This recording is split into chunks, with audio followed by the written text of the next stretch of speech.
In this video, I'll be showing you how to change the alternator on a Ford Ranger with a 3-liter V6. Now, first of all, before we get started, just the one thing I do want to let you know about.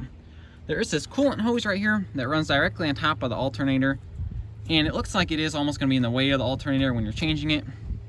However, it is possible to change this without removing the coolant hose. You do not have to remove this hose. You do not have to drain all the coolant. It's completely possible to change the alternator without doing that. It is kind of a little bit of a tight fit, but it can be done. So it's completely unnecessary to drain all the coolant, do anything like that. It is possible to do that, to do it without that. So, to get started here, the first thing you're going to want to do is you're going to want to come over here to your battery, and you're going to want to disconnect the battery. So I have aftermarket terminals, but it might be a different size for the stock terminals. But it's just a 13 millimeter here, so I'm just going to loosen this up.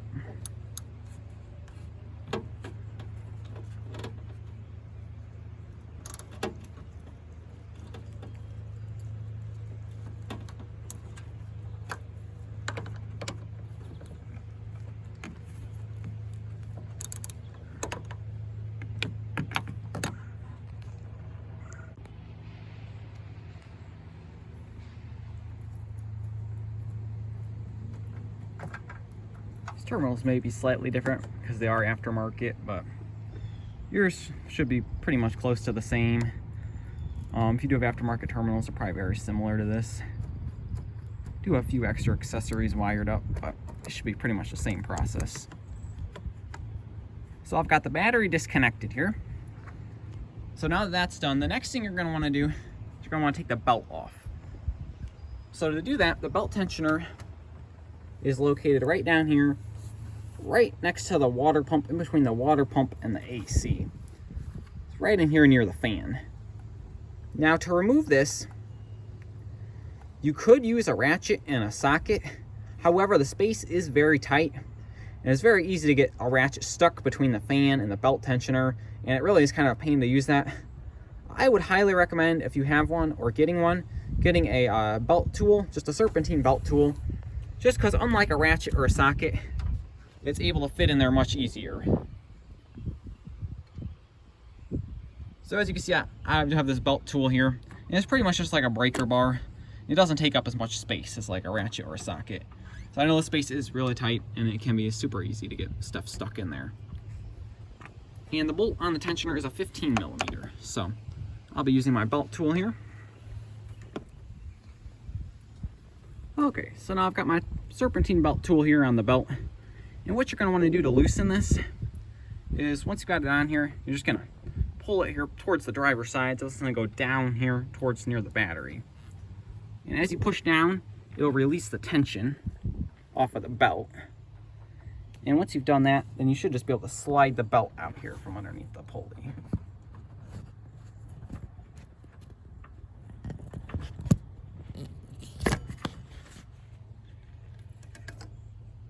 Now I've gotten the belt taken off of here. This is also a good time to inspect the belt and make sure there aren't any cracks or anything like that in it. If it is getting old, it's probably a good idea to replace it. Now would be a super convenient time to replace the belt because you already have to take it off anyways to change the alternator. So since you have to take it off anyways, it's a good time to inspect it if you need to replace it. Since it's taken off anyways, it's not any extra work to replace it. This belt's only a couple of years old, so it should still be okay. Take my tool off of here, take the belt out.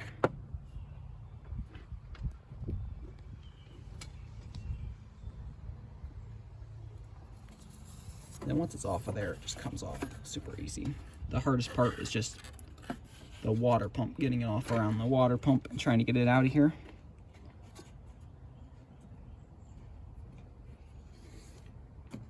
I won't have to take this completely off. I just want to get it off the alternator. If you are changing the belt, you have to take it completely all the way off, but since I'm just changing the alternator, I'm just gonna kind of leave it up here. So now I've got the belt taken off and off the pulley of the alternator. I'll come around to the back side here. And the next thing you're gonna have to do is there's 3 electrical connectors on the back of the alternator here.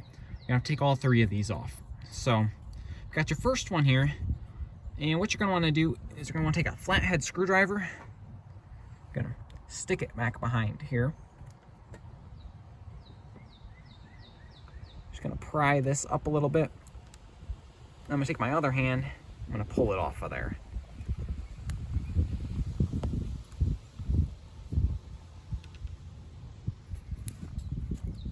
It's kind of hard to get this on the camera. Okay, it was kind of hard for me to get it while videoing, but just take the flathead, you pry this little tab up, and then you can just pull out with your other 2 fingers here. So we got the first one off. And there's a second one behind this, and it's pretty much the same process. It's just a little bit smaller of one, and the tab is on this side. So I'll repeat that same process for this one. Just gonna stick the flathead up underneath here.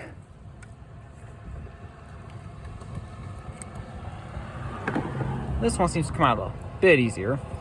Make sure to be careful with these old plastic connections. I know that they can snap easily, so just make sure to be careful while you're doing this. This one should come off of here.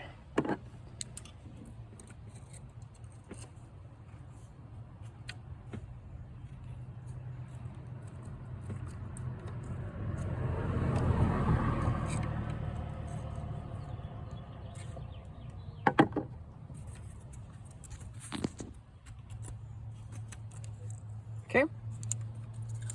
Move both those out of the way here.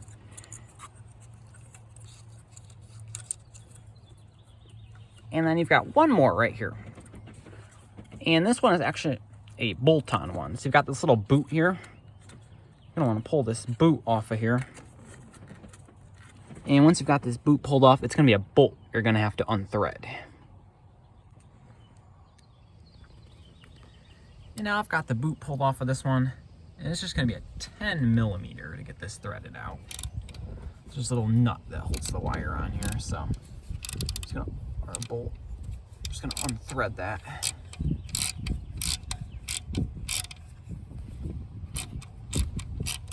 And then once I've got that unthreaded, then the wire should just slide right off of here. So right now I'm just getting that nut off of here the rest of the way by hand. Feel the wire loosening up.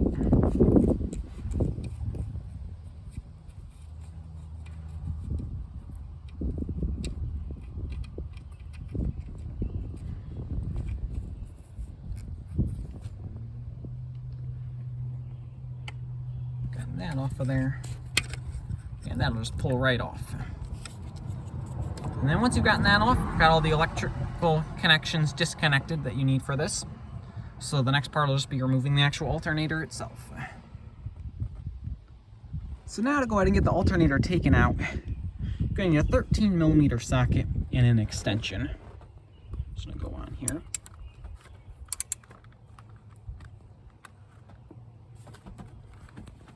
It's kind of tight, so I'm using kind of a long ratchet just to start here. Just going to get all 3 of these broken loose. So you've got 2 here near the passenger side, then you've got 1 more near the intake. So I'm just gonna go ahead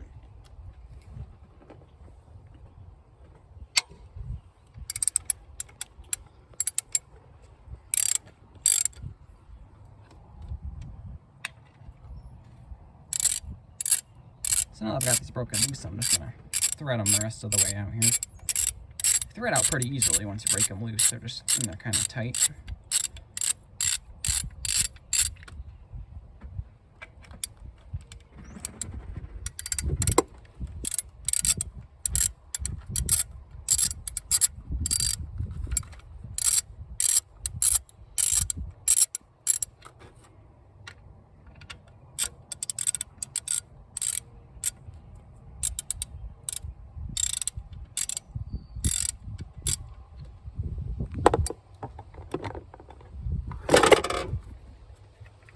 Taking them out the rest of the way by hand.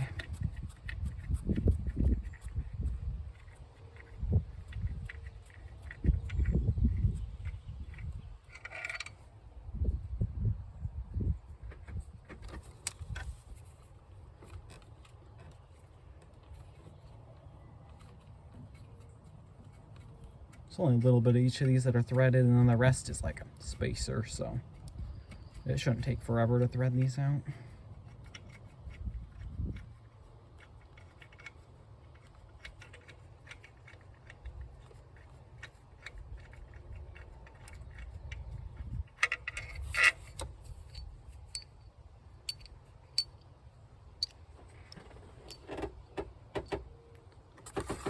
Third one up front here. And there's one final thing you're going to do here before you remove the alternator. There is a wire that runs from the mass airflow sensor here. It runs up under this coolant hose, and it is clipped onto the alternator here. So I'm just going to pull this off of here. It should just pull right off. You might have to kind of get under it and pry it a little, but you want to take this off before removing the alternator.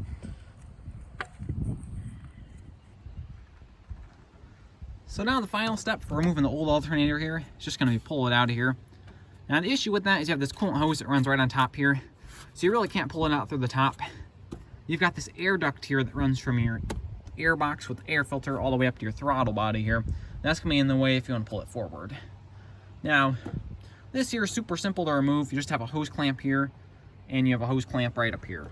So I'm just going to pull this air duct off of here, and then there should be enough space to remove the alternator.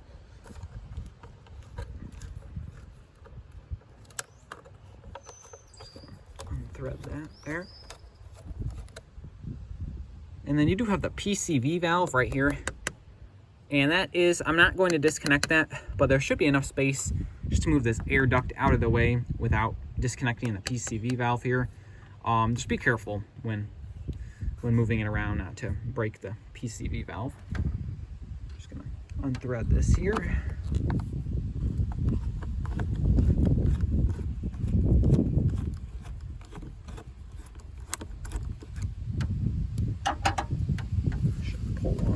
Box, as well as off the throttle body.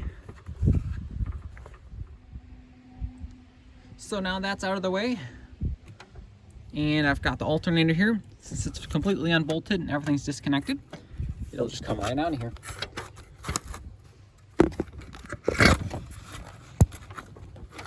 It's kind of tight because of the coolant hose, but if you slide it straight forward, it should be able to come right out.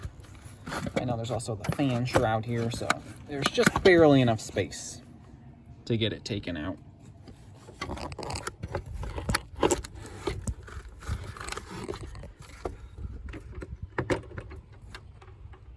So I've got it taken out, and now I'm ready to install the new one. I'm just working on the install here now. It's pretty much reverse process of taking it out. So I started my first 3 bolts here by hand. I'm just putting them in the rest of the way with the ratchet.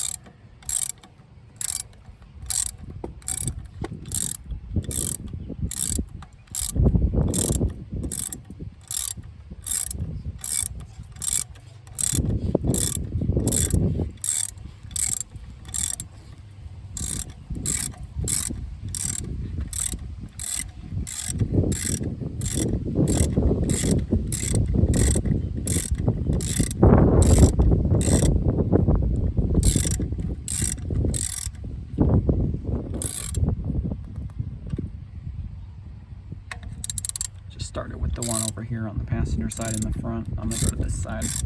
Try to do a little bit of a cross pattern here, just to make sure it gets tightened down evenly.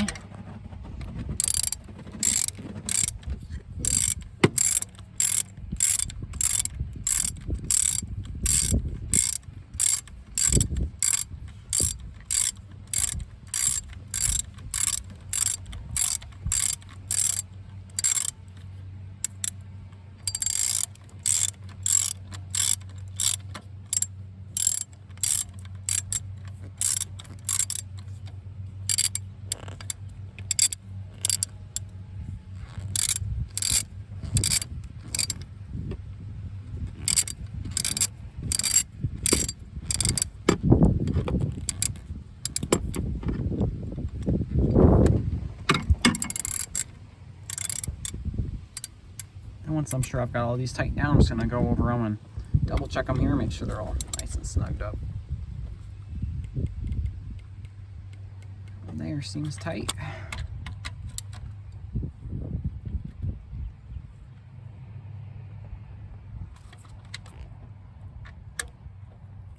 Then once I've confirmed that they're all tightened up, I go ahead and get the electrical connectors hooked back up.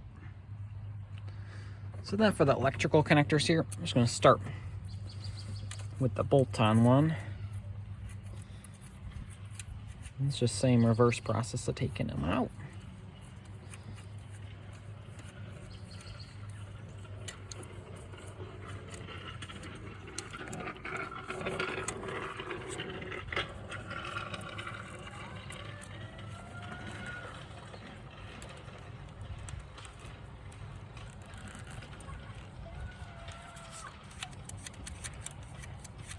Thread that in.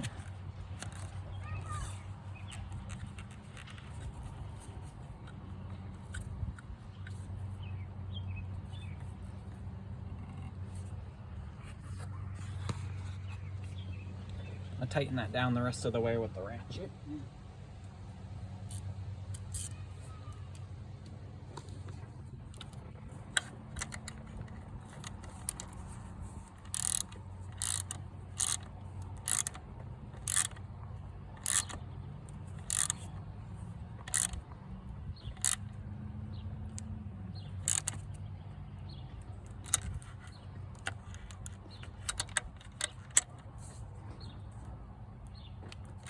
That tightened down there.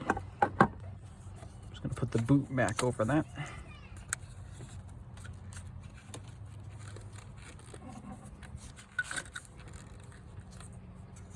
I've just got the two plug-in ones. I'll plug the big one in first.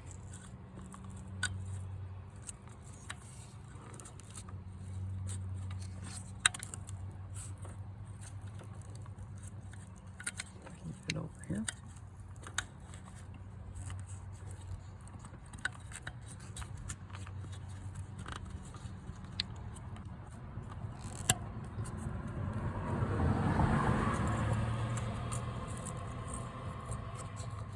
And I've just got the tinier one.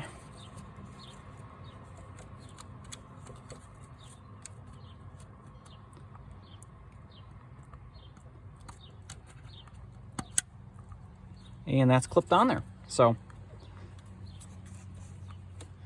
it's all hooked up. And then I've got my air duct out of the way here. I'm just gonna go ahead and make sure that's put back together. And then the mass airflow sensor wiring, which just clips in here. The side of the alternator, and there's a second clip spot right up here on the air duct. And then I'm just gonna make sure I tighten the air duct up.